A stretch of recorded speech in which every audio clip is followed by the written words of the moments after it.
Welcome to the first EnergiseOz RTO webinar. The topic of today's webinar is what is blended learning and what does it mean for technical trainers. Blended learning and EnergiseOz.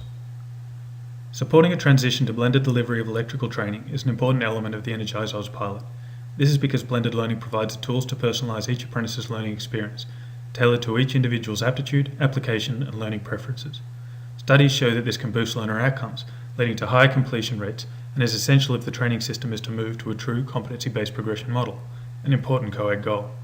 The pilot will support teachers with resources and professional development, but the success of the transition will ultimately be determined by electrical teachers themselves. Computers cannot and never will replace teachers, but they can help make a good teacher more effective. What is blended learning? Well, blended learning is simply a combination of face-to-face and computer or online-based learning. Most of you have probably been involved in some sort of blended learning for years. Training institutions have had greatly varied experiences with blended learning, and this is partly because there are many factors which influence how effective incorporating information technology into the classroom can be. Before we have a look at how we can make blended learning work, let's look more closely at its potential. What are the potential benefits of blended learning? Multiple sources of knowledge to meet all learning styles. Apprentices can access a wider variety of learning resources. With guidance from their teacher, they can choose the best resources for them, considering their needs, circumstances and preferred learning style. More variety can provide additional flexibility, allowing apprentices to forge ahead or consolidate their knowledge. More time for individual attention. Allowing apprentices to access learning resources other than their teacher frees up teacher time to monitor each individual's progress and run one-on-one or small group sessions when required. Better apprentice data and less paperwork. Automated quizzes and assessments can provide prompt feedback to apprentices and teachers without any time spent marking. Data from a learning management system can provide an early warning when apprentices are encountering difficulty, which might require a teacher's attention. What does this mean for the classroom? Well, using computer applications effectively can change a teacher's role away from class-based instruction to personalised learning. Using other knowledge sources, while they're always available at the touch of a button, allows a teacher to spend more time with individuals or small groups. Concentrating on the needs of a subset of a class while the rest progress with their learning allows a teacher to maximise their effectiveness. Here is a short excerpt from a video by Educational Elements which looks at how classes can be organised in a blended delivery model. What are some of the blended learning models? Let's go back to the spectrum of learning environments. As we see it now, there are 4 models emerging: lab rotation, class rotation, flex, and pod. I'm going to go over each of these now. Lab rotation is where students move in and out of a classroom to a computer lab. Many people seeing this model will think it looks very familiar to a traditional computer lab. However, if you look under the hood, the difference is that in a lab rotation, the data from the content in the learning lab informs the instruction in the classroom. In a class rotation model, students are broken out into smaller groups. So a class of 30 may be broken out into 4 small groups. Every 20 minutes, the groups may rotate between stations. 1 station is with the teacher. 2 stations are with the computer, and the 4th station may be guided practice. In this environment, a teacher has the ability to monitor the whole class, manage behavior, and maintain the class culture. In the flex model, the learning lab might look like a large call center with banks of computers. Around the edges of the lab might be smaller breakout rooms for classes. In this model, the students work mostly on the computers, and a teacher might pull out a group of students for seminar, intervention, or direct instruction. One of the newer models is the pod concept. Essentially, it's a school within a school, and each pod might have multiple grade levels. In this model, the role of the teacher may be redefined and broken out into discrete roles: an advisor, a behavior specialist, or an instructor to support each pod. All of these models are rethinking the traditional school, giving students more control over their learning and providing students with targeted instruction. Competency-based progression and blended learning. We all know that each apprentice is different. Some want to move ahead, others struggle to keep up and need more time. This is challenging for a teacher, and many end up teaching to the middle, leaving some bored and others frustrated. Catering to the needs of each individual Providing opportunities to progress based on their individual competence is almost impossible in a standard class. Personalising the learning experience requires either blended learning assistance or drastically reduced teacher-to-apprentice ratios. To operate competency-based progression at scale, technology must play a part. Electronic resources provided through the EnergiseOz pilot provide a variety of learning resources, assessment on demand, and timely and detailed feedback to help teachers progress each apprentice along an individualised learning pathway. Next, I have an excerpt from an interview with Carl Copeland, who's General Manager for Training for NICA WA. He has a lot of experience with blended learning. The full video is available from the website, and I recommend you all go back and have a look at that if you have time. I suppose maybe a little bit of background first. What are your experiences with delivering blended learning in the electrical field?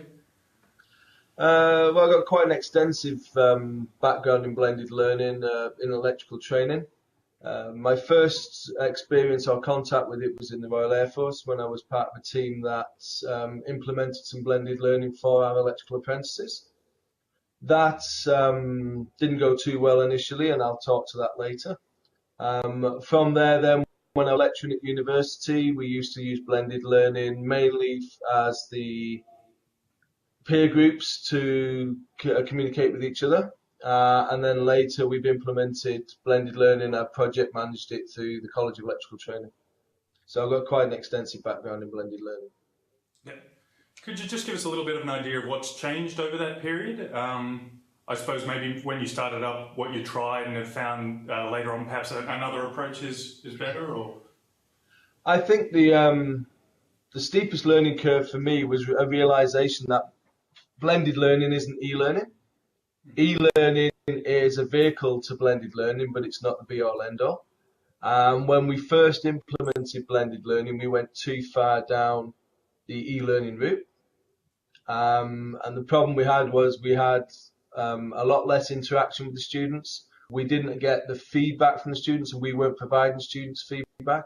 And we were trying to do it all online as a replacement model rather than a reinforcement model. Mm-hmm.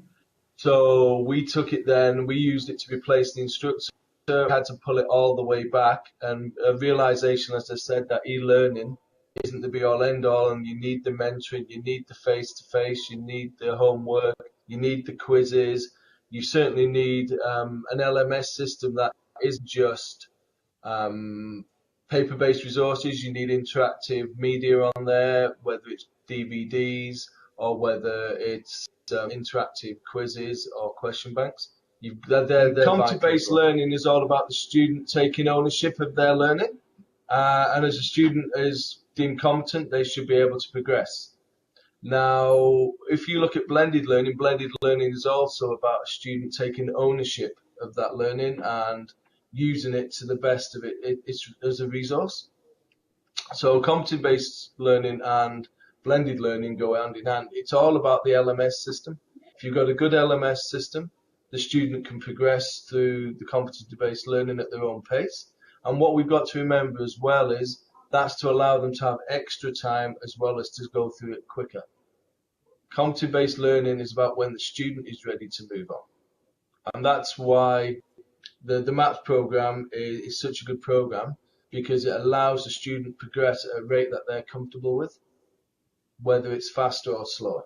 It's a pure from a teacher's perspective, they need the support of management. If you haven't got the support of management for the teacher or the instructor, then it's going to fall flat on its face. You've got to have the professional development there. The instructor has to have the time to be able to practice using the resources in the classroom, because it's a new tool. And if you haven't got the interactive resources in the classroom, such as interactive whiteboards or projectors or video players, and especially IT resources in the classroom, then the instructor is going to struggle. So people think that it's going to be you're going to get objection from the instructors. It's not that. It's more of a culture change.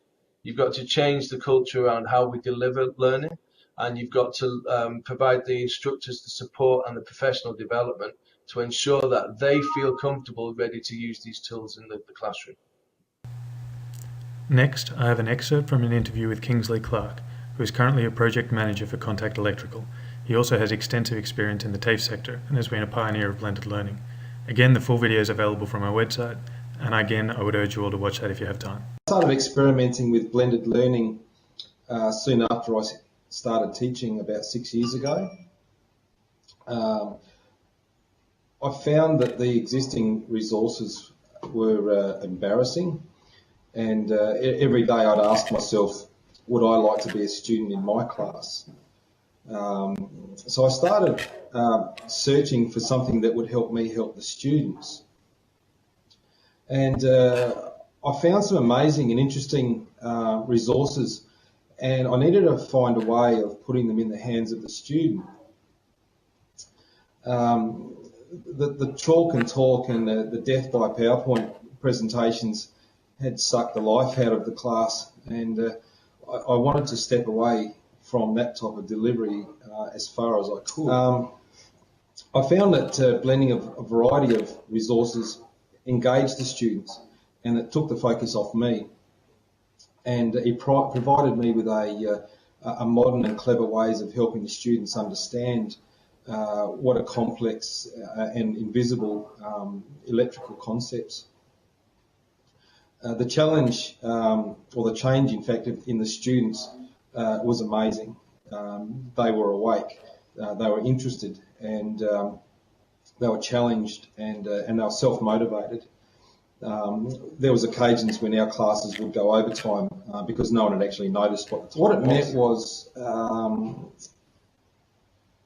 giving the students access to everything that would help them learn. So what do you have to do as a teacher? You have to be prepared to give them the benefit of the doubt that they can actually do it. You have to lose the concept that if you don't actually tell them, they won't know. There's been many occasions where teachers have said to me, you know, I've told them that 10 times, they should know it. But it's the teacher that's not learning from that, because telling someone something 10 times isn't teaching them anything. And it's also not helping them learn what it is that they need to learn. So I think you have to take a step back as yourself and start giving them the opportunity to take part in their learning, to perhaps reduce the belief that a lot of people have that it's up to you to stand there and just fill their brain with everything that you can give forth from your own mouth, and basically talk at students for hours on end and then wonder why they don't learn anything. I think it's really a confidence thing in yourself that it's not just totally up to you, and what you say is going to be what. Some of the comments that were quite interesting, and one of them that came from a student, she said one of the things she liked was I took them directly to where the information was. And when I was asking the students to research something, I potentially would use half a dozen different websites or you know, a phrase in a book or something like that. And I would give them the page number, and I would give them the link to the web page that it would be on. And it would be really, really obvious when they got there what they were looking for. And it meant that there was less time wasted and frustration actually trying to find what the answer to the question might be. And it was immediate. So it was a very efficient way. So I found that interesting, that they really enjoyed the fact that it was not time wasting and it wasn't frustrating. It was a deliberate, quick and immediate response to the bit we were looking at. I also tried to use animations and simulators a lot. And the students like that. They could play with it, they could muck around, they could blow things up, and yet it didn't. So in conclusion, apprentices get individualised, self-paced instruction, which considers their preferred learning style and progress to date. Teachers can provide differentiated small group instruction based on up-to-date student data. Resources can be used more efficiently and effectively and targeted to areas of identified need. As always in the world of training, good teachers are the key, teachers who can use these new resources and maximise their effectiveness in the classroom. Finally, EnergiseOz is here to help. As well as supplying resources, we're going to be running a regular webinar series to help get word out and to help teachers address any challenges they're having in instituting blended learning in their institutions. So please give us feedback, tell us whether this was helpful, and also tell us what you'd like to see in future, and we'll endeavour to make sure that gets to you. I'd like to finish up now with another video from Educational Elements, and this is about the results of blended learning. What are some of the results? From a student perspective, students are more engaged using online content versus paper and pencil practice worksheets. They like getting real-time feedback and knowing where they stand at any time. Students can control how fast or slow they need to go through a lesson. In these schools, we see students accelerating past the skills for their grade level, and this is what we call unleashing their learning velocity. Also, even though the class sizes may be larger, students feel that their classes are actually pretty small because the experience they have with the teacher is in a small group. Now, from a teacher perspective, the teachers we've spoken to find it easier to plan for small group instruction versus trying to teach to the middle and differentiating top and bottom. Teachers find teaching in small groups more rewarding because the students are more engaged. And finally, teachers are surprised by how much easier classroom management is with students fully engaged on the computers versus when students are doing things on pencil and paper. Well, that's the end of our first RTO webinar. We hope you've enjoyed it. Up on the screen now are a couple of very interesting articles by Digital Learning Now, which is really some up-to-date research on how blended learning can work and what it means for the teaching profession. Thank you very much to all of you for your time today. And of course, if you're listening to this webinar live, we'll now be open for questions.